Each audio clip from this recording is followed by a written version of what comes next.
अब जैसे गुरुवार के दिन किसी भी स्थिति में बाल नहीं कटाना, द्वादशी के दिन किसी भी स्थिति में तुलसी जी को नहीं छूना, तो जो शास्त्र मर्यादा बनाई गई अब उसमें हम क्यों नहीं कह सकते?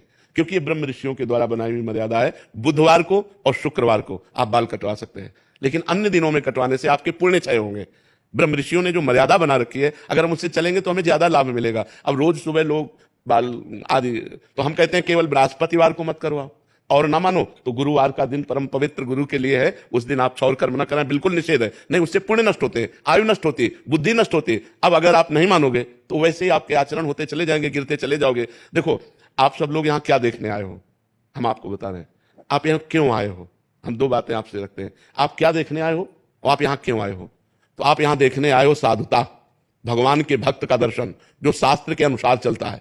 आप आए हो अध्यात्म को पाने के लिए, आप आए हो सुख शांति के लिए, आए हो कि नहीं? अगर हम धर्म से ना चलते हो तो आप हमारे दर्शन करने आओगे क्या? हम भी तो एक मनुष्य हैं, हम भी तो आप जैसे ही हैं। अगर हमारे अंदर अध्यात्म ना हो तो आप क्या सुनने आए हो? तो आप सोचो, उन्हीं ब्रह्म ऋषियों ने ये मर्यादा रखी। वैसे ही जब हम चलते तो हमारे अंदर तेज, हमारे अंदर शांति, हमारे वचनों का प्रभाव, हमारे दर्शन मात्र से तुम्हें सुख मिलेगा। तो क्या वो आप नहीं बन सकते?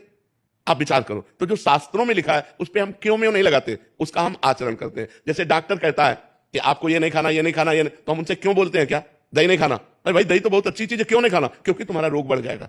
जब तुम ठीक हो जाओगे तब तुम सब कुछ कर सकते हो, लेकिन जब तक ठीक नहीं होते तब तक तुम्हें दही नहीं खाना, ऐसा मना किया जाता ना। जब तक हमारा ज्ञान नष्ट नहीं हो जाता तब तक ये सब बातें, और ज्ञान नष्ट हो गया तो फिर कोई नियम नहीं, फिर वो सबके ऊपर पहुंच जाता है। जब स्वस्थ हो गया तो खूब दही खाओ, क्या परेशानी है? जब आप आत्मा स्वरूप में स्थित हो गए, देह भाव खत्म हो गया, तो बार बने या बना रखा रहे, क्या फर्क पड़ता है? तो हम अभी देहाभिमानी हैं, देह भाव से चलते हैं, तो हमें शास्त्र के नियमों का पालन करना। जो आज शास्त्र के नियमों का पालन नहीं करते हैं तो गिरते चले जाते हैं। अब ये शास्त्र आज्ञा करता है, जिस दिन से गर्भ आ जाए उस दिन से माता पिता को ब्रह्मचर्य रहना चाहिए। क्यों? क्योंकि वही वीर शक्ति फिर उसके ऊपर जाएगी तो उसके दिमाग पे, उसके अंगों पे वो कुप्रभाव पैदा करेगी, वो उसकी हानि पैदा करेगी और उसमें गलत संस्कार पड़ जाएंगे। कौन मानता है?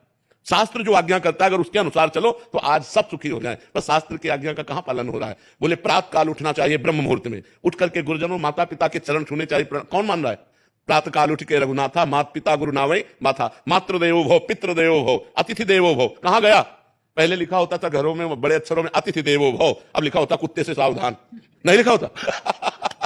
तो हमारे जो शास्त्र कहते हैं उस पे हम क्यों लगाने का अधिकार नहीं करते? हम उनका पालन करते हैं। क्यों लगाने का मतलब संशय करना, और पालन करने का मतलब श्रद्धा करना। और श्रद्धावान लभते ज्ञानम, श्रद्धावान ही ज्ञान को प्राप्त होता है, श्रद्धावान ही आनंद को प्राप्त होता है, श्रद्धावान ही परम शांति को प्राप्त होता है। इसलिए हमें लगता है शास्त्रों की आज्ञा का पालन किया जाए, ना कि उसमें क्यों रखा जाए।